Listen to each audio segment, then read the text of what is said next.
Test 4.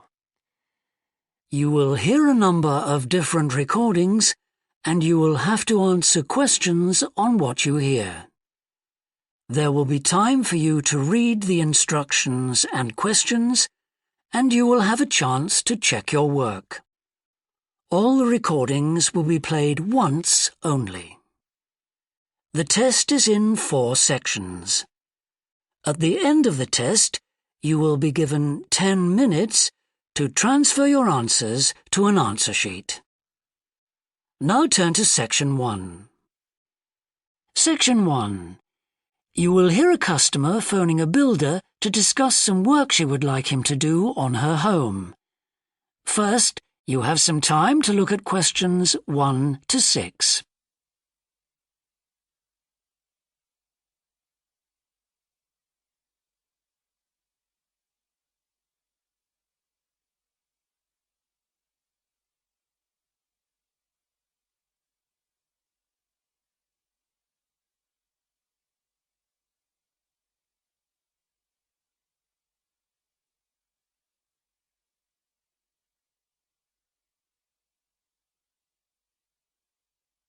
You will see that there is an example that has been done for you. On this occasion only, the conversation relating to this will be played first. Thorndike's? Good morning. Is that Mr. Thorndike? Speaking. How can I help? I've got quite a few things which need painting and fixing in the flat, and I wonder whether you'd be able to do the work. I'm sure I'd be able to help, but let me take down a few details. Yes, of course.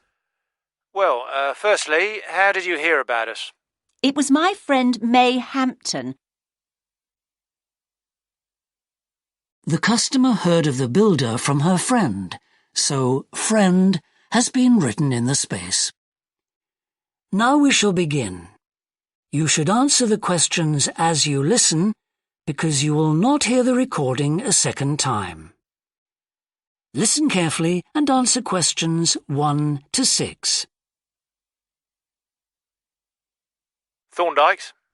Good morning. Is that Mr. Thorndike? Speaking. How can I help? I've got quite a few things which need painting and fixing in the flat, and I wonder whether you'd be able to do the work. I'm sure I'd be able to help, but let me take down a few details. Yes, of course. Well, firstly, how did you hear about us? It was my friend May Hampton. You did some excellent work for her a couple of years ago. Do you remember? Oh, yes. That was in West Park Flats. Lovely lady. Yes, she is. And what's your name, please? It's Edith Pargeter. Edith. Can you spell your surname, please? It's Pargeter. Double T, right. And do you live in West Park Flats as well? No, actually, it's East Park, flat 4. Oh, right. That's over the road, I seem to remember. Quite difficult to get to. Yes, it's at the back of the library. Right, I know. And what's your phone number? 875-934, but I'm out a great deal in the afternoons and evenings. So would the best time to ring you be in the morning? Yes. Fine, I've made a note of that. Can I just ask, I'll be in a van and I know parking's rather difficult around your flats. Where would you recommend? Well, I always tell people in larger vehicles to park by the post box on the other side of the road from the entrance. Good, thanks. And will you be able to give me a full itemised quote? Oh, yes, I'll list all the jobs separately with individual prices. That'd be a great help. No problem. Before you hear the rest of the conversation, you have some time to look at questions 7 to 10.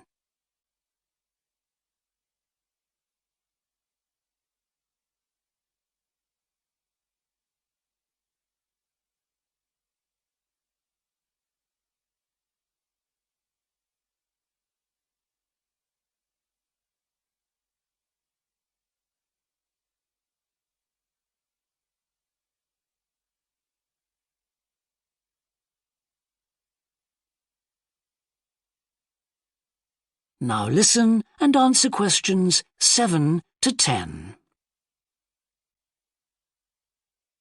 Now, what would you like me to do? Firstly, and most urgently, is in the kitchen. With all the weather damage, the glass in the door has cracked and I'd need that fixing. I presume you mean replacing? Oh, yes, and as soon as possible. What I'll do is come round tomorrow morning and do that immediately. Oh, thank you so much. The other things aren't so urgent, but... Now, I'll make a note of everything you want doing. Well, in the kitchen, I'd like some painting doing. All the kitchen walls? Just the area over the cooker. It's very greasy. Right, it does tend to get that way. Yes. Well, if you want a proper job done, what I'd need to do is strip the old paint and plaster it about a week before I paint it. Of course. Now, May tells me you also do work in the garden. That's right. Well, I'd like you to replace a fence. Just one? Yes, at the far end. Fine, shouldn't be a problem. And that's the lot. Fine. Yeah, as I say, I can come round tomorrow morning to look over things with you. Well, that's great, thank you. So, I look forward to seeing you tomorrow at... That is the end of section 1. You now have half a minute to check your answers.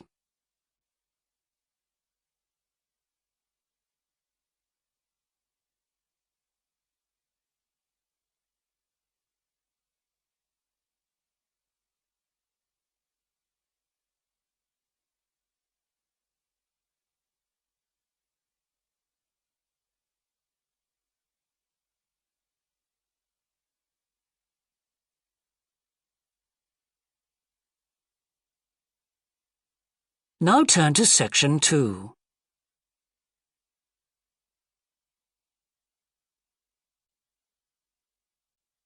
Section 2. You will hear a recorded talk giving an introduction to the historical theme park of Manham Riverport in England. First, you have some time to look at questions 11 to 15.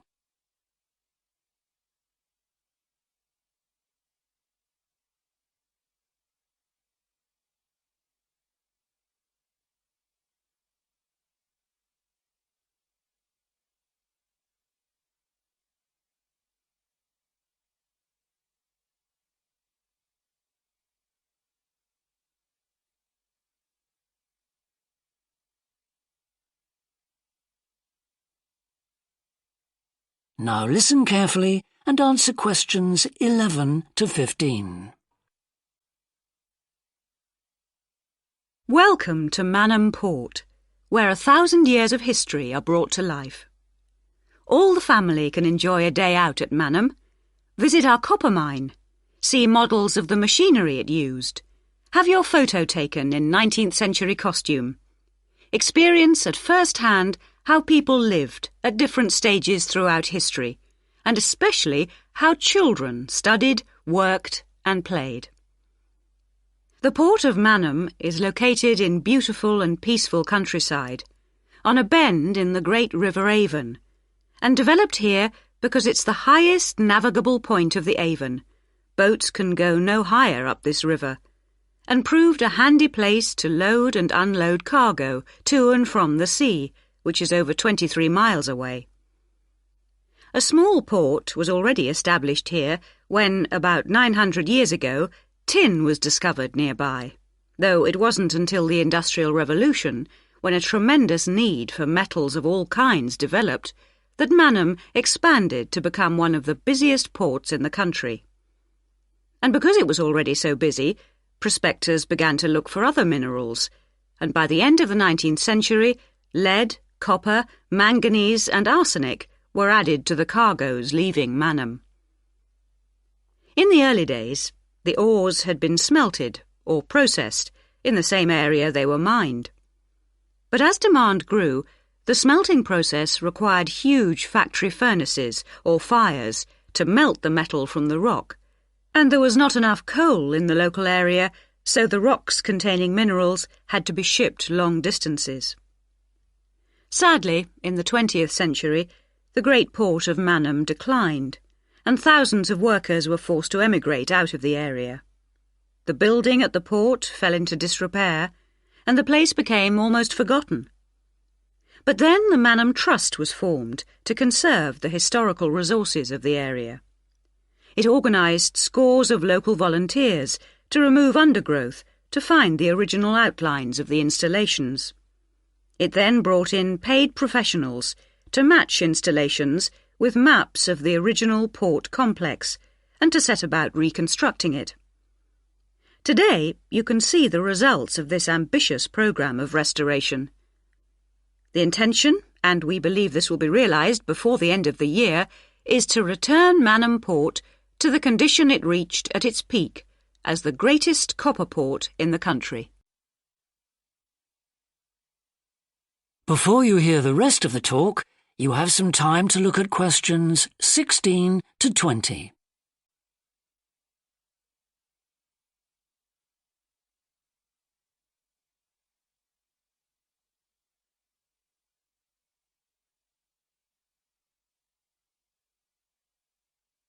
Now listen and answer questions 16 to 20.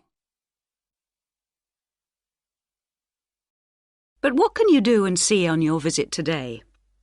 Here are just a few highlights. We suggest you start with the visit to the copper mine. Travel on converted mining trains and journey into the depths of the mountain along seams once worked by hundreds of miners. Watch out especially for the great pumping machines which rid the mine of water. But please be warned that, like all mines, ours is very dark and closed in, and we do say that children under 5, and also dogs, should not be taken into the mine. The next recommended visit is to the village school. While looking round the classrooms, take a special look at our display of games, which is one of the largest in the world. And it's recommended that you time your visit to coincide with a guided tour. This will give you the opportunity to ask lots of questions. Near the school is the beautiful old sailing ketch called the George. You're welcome to board the boat and look round the cabins. Look out for the ship's wheel, which was missing until only 5 years ago when it was dredged out of the silt by a local fisherman. We have no idea how it got there, but it's been polished and proudly restored to its original place on the boat. Please take care going down the ladders if you wish to visit the lower deck. We don't recommend you allow young children to use them. So we hope you have a memorable visit to Manham Port, and will tell your friends all about us.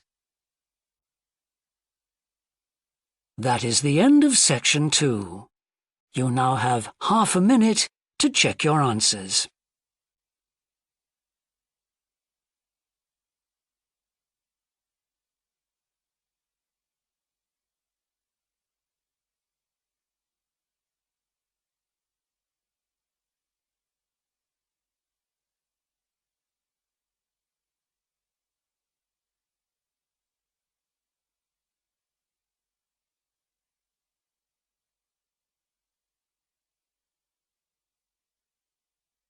Now turn to section 3.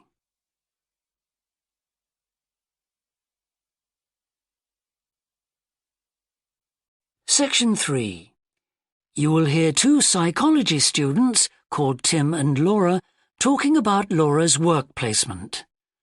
First, you have some time to look at questions 21 to 24.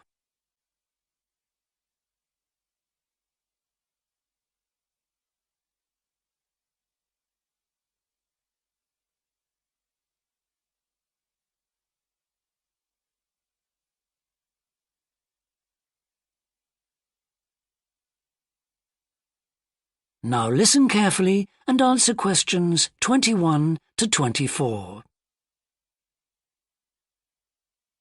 Hi, Laura. Could you spare a few minutes to talk about the work placement you did last summer?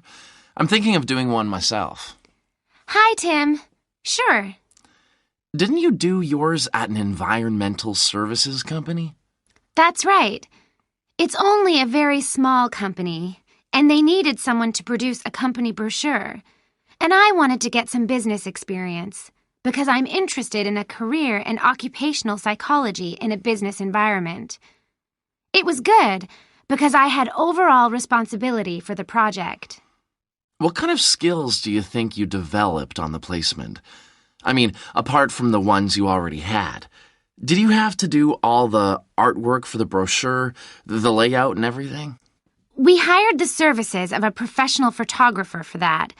I did have to use my IT skills to a certain extent because I cut and pasted text from marketing leaflets. But that didn't involve anything I hadn't done before. Do you think you got any better at managing your time and prioritizing things? You always used to say you had trouble with that. Oh, definitely. There was so much pressure to meet the project deadline. And I also got better at explaining things and asserting my opinions, because I had to have weekly consultations with the marketing manager and give him a progress report. It sounds as if you got a lot out of it then. Absolutely. It was really worthwhile. But, the company benefited too. Yes, they must have done. After all, if they'd used a professional advertising agency to produce their brochure instead of doing it in-house, presumably they'd have paid a lot more. Oh, yes. I worked it out. It would have been 250% more, and I thought the end result was good, even though we did everything on site.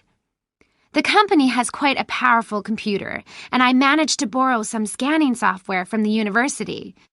The new brochure looks really professional. It enhances the image of the company straight away.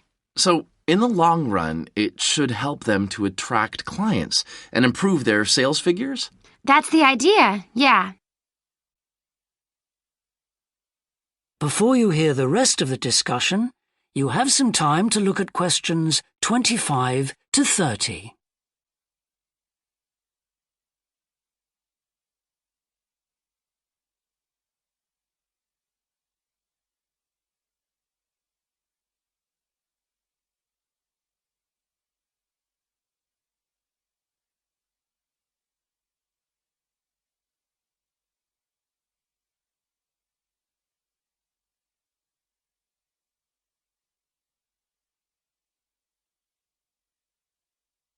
Now listen and answer questions 25 to 30. Well, all in all, it sounds very positive. I think I'll go ahead and apply for a placement myself. How do I go about it? It's easy enough to do, because there's a government agency called STEP, S-T-E-P, that organizes placements for students. You should start by getting their booklet with all the details. I expect you can download one from their website. Actually, they've got copies in the psychology department. I've seen them there. I'll just go to the office and pick one up. Right. And then, if I were you, after I'd looked at it, I'd go over all the options with someone. I suppose I should ask my tutor's advice. He knows more about me than anyone.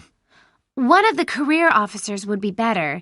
They've got more knowledge about the jobs market than your personal tutor would have. Okay. And then, when you know what you want, you can register with STEP. You'll find their address in the booklet. And once you've registered, they assign you to a mentor who looks after your application. And then I suppose you just sit back and wait till you hear something? They told me at the careers office that it's best to be proactive and get updates yourself by checking the website for new placement alerts. Your mentor is supposed to keep you informed, but you can't rely on that. I don't suppose it's a good idea to get in touch with companies directly, is it? Not really. But it is the company who notifies you if they want you to go for an interview. You get a letter of invitation or an email from personnel department. And do I reply directly to them?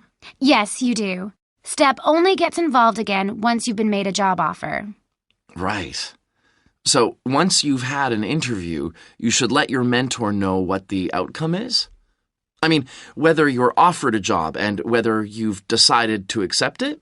That's right. They'll inform the careers office once a placement has been agreed, so you don't have to do that. Is that all then? More or less. Only once you've accepted an offer, you'll probably have to supply a reference, because the placement will be conditional on that. and that's something you should ask your own tutor to provide. He knows about your academic ability and also about your qualities, like reliability. Well, thanks very much for the information. I'm starting to look forward to... That is the end of section 3. You now have half a minute to check your answers.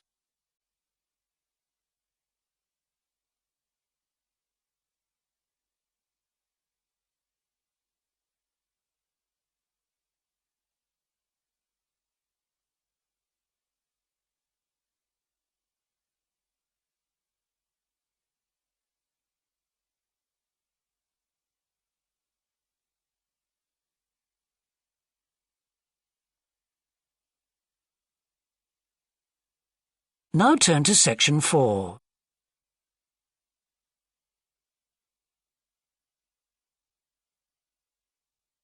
Section 4. You will hear a woman talking to a group of first-year science undergraduates about the developing science of nanotechnology. First, you have some time to look at questions 31 to 40.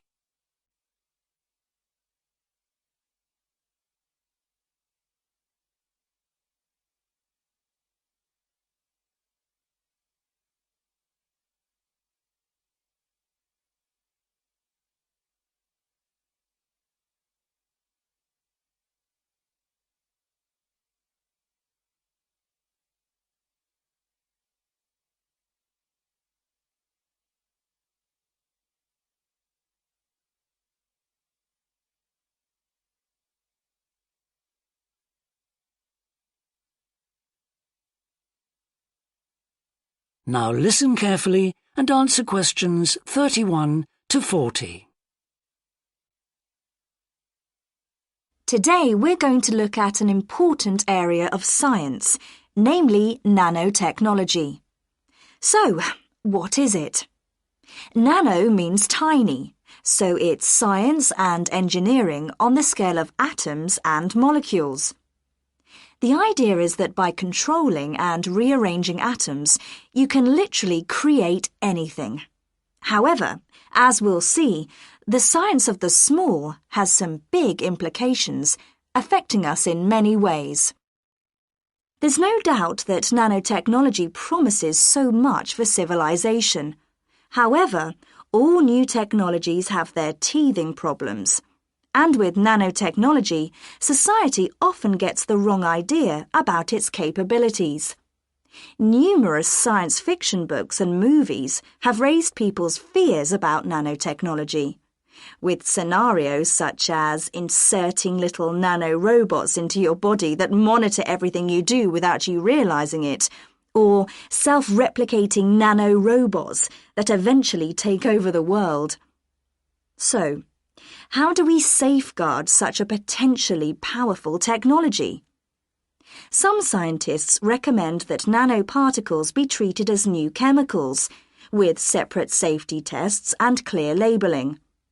They believe that greater care should also be taken with nanoparticles in laboratories and factories. Others have called for a withdrawal of new nanoproducts, such as cosmetics, and a temporary halt to many kinds of nanotech research. But as far as I'm concerned, there's a need to plough ahead with the discoveries and applications of nanotechnology. I really believe that most scientists would welcome a way to guard against unethical uses of such technology. We can't go around thinking that all innovation is bad, all advancement is bad. As with the debate about any new technology, it is how you use it that's important. So, let's look at some of its possible uses.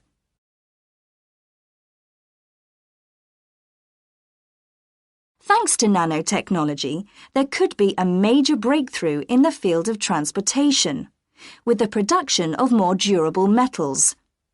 These could be virtually unbreakable, lighter, and much more pliable, leading to planes that are 50 times lighter than at present. Those same improved capabilities will dramatically reduce the cost of travelling into space, making it more accessible to ordinary people and opening up a totally new holiday destination. In terms of technology, the computer industry will be able to shrink computer parts down to minute sizes. We need nanotechnology in order to create a new generation of computers that will work even faster and will have 1,000,000 times more memory, but will be about the size of a sugar cube. Nanotechnology could also revolutionize the way that we generate power. The cost of solar cells will be drastically reduced, so harnessing this energy will be far more economical than at present. But nanotechnology has much wider applications than this and could have an enormous impact on our environment. For instance, tiny airborne nanorobots could be programmed to actually rebuild the ozone layer, which could lessen the impact of global warming on our planet. That's a pretty amazing thought, isn't it? On a more local scale, this new technology could help with the cleanup of environmental disasters, as nanotechnology will allow us to remove oil and other contaminants from the water far more effectively. And if nanotechnology progresses as expected, as a sort of building block set of about 90 atoms, then you could build anything you wanted from the bottom up. In terms of production, this means that you only use what you need, and so there wouldn't be any waste. The notion that you could create anything at all has major implications for our health.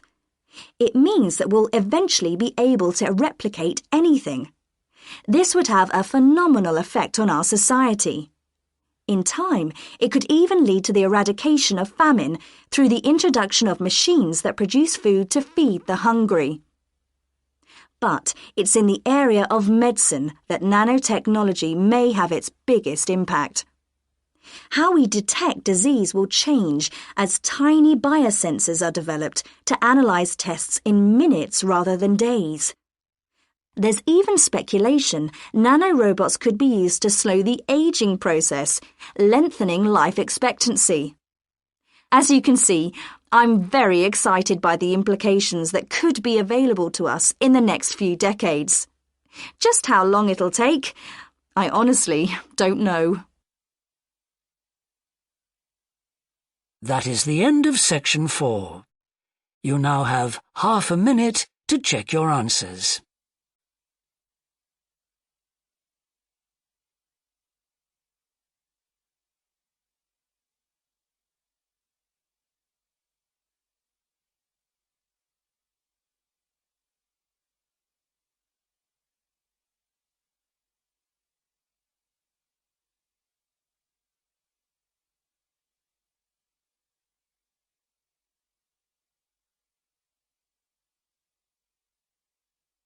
That is the end of the listening test.